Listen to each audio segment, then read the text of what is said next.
Chers paroissiens, chers amis, le Père Florentin me propose de vous dire quelques mots en ce dimanche.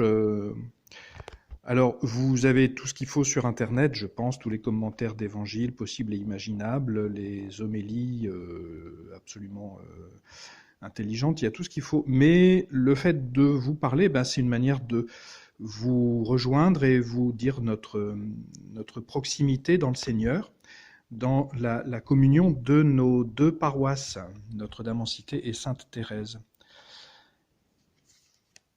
J'ai été touché ce dimanche par le regard du Seigneur, le regard que le Seigneur pose sur David, le plus petit, le plus jeune, celui qu'on n'a même pas pris la peine d'inviter. C'est lui que le Seigneur a choisi. Il avait dit au prophète Samuel, « J'ai vu un roi que je me suis choisi chez Jessé. » Le regard, Jésus le pose sur l'aveugle de naissance pour le guérir.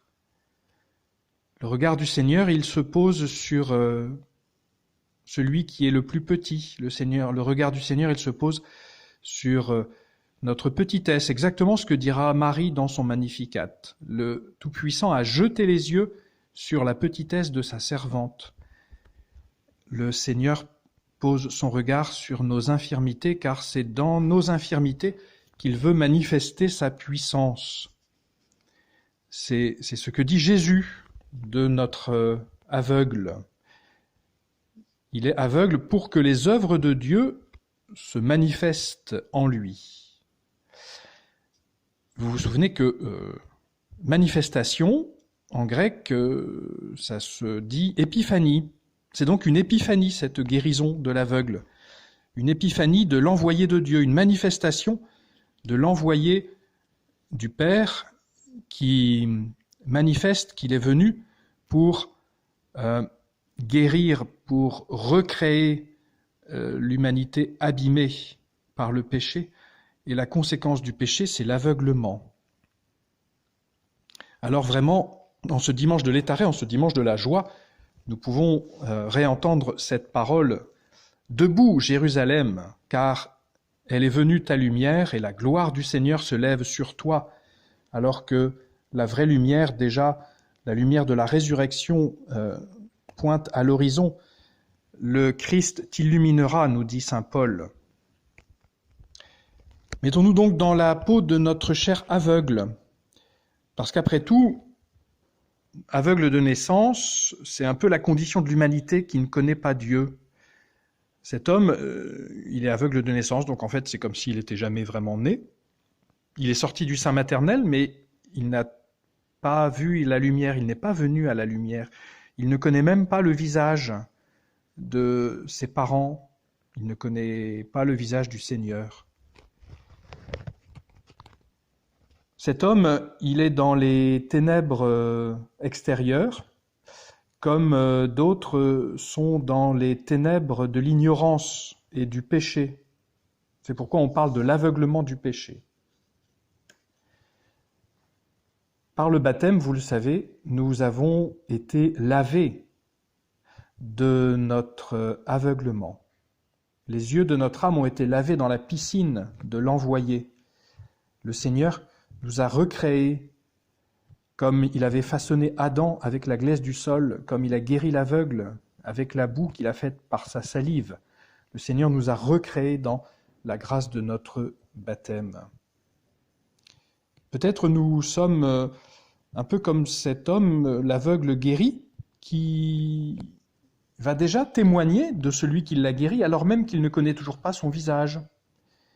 L'aveugle, il a entendu la voix de Jésus, il a reçu de la boue sur les yeux de la part de Jésus, ensuite il est allé se laver à la piscine, donc il est guéri, il voit la lumière, mais il n'a toujours pas vu le visage de Jésus.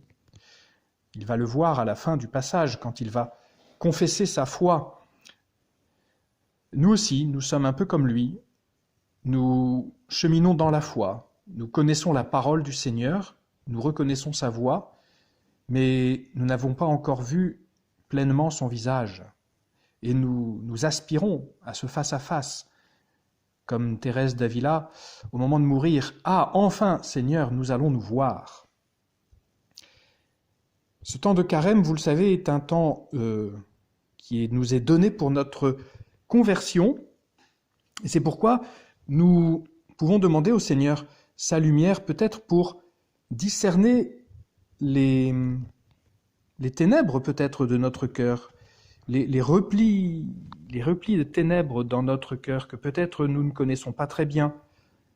Vous avez constaté que dans l'Évangile, les pharisiens, ils s'endurcissent dans leur aveuglement, ils n'ont même pas conscience de leur aveuglement. Ils sont prisonniers de leur idéologie, de leurs préjugés.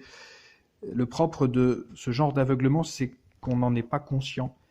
Nous avons peut-être des ténèbres cachées, dont nous ne sommes peut-être pas tout à fait conscients, ou alors quelquefois nous n'avons pas conscience de la gravité de certains de nos préjugés, de certains des ténèbres qui peuvent nous habiter. Demandons au Seigneur sa lumière. C'est jamais très agréable de reconnaître son péché, mais c'est salvateur. C'est salvateur parce que le Seigneur veut vraiment nous en délivrer par sa lumière. Demandons aussi au Seigneur que nous puissions poser sur notre prochain un regard qui soit comme le regard de Dieu, un regard du cœur. Les hommes regardent d'après ce qui apparaît à leurs yeux, d'après les apparences, dit la parole du Seigneur dans le livre de Samuel. Dieu, lui, regarde le cœur. Peut-être il nous arrive parfois de juger notre prochain d'après ce qui apparaît, ce qui nous apparaît au regard. Et nous pouvons demander au Seigneur cette grâce de vraiment regarder avec le cœur, de poser sur notre prochain le regard du Seigneur, le regard de Jésus. Amen, frères et sœurs, bon courage dans ce temps qui nous est donné, un vrai temps de désert, un temps pour la plupart d'entre vous de désert en famille, et c'est donc un temps pour nous aimer davantage à travers les petits actes de charité de chaque jour dans la vie de famille, un temps pour aimer aussi le Seigneur de tout notre cœur, de toute notre âme, de toute notre force. Amen.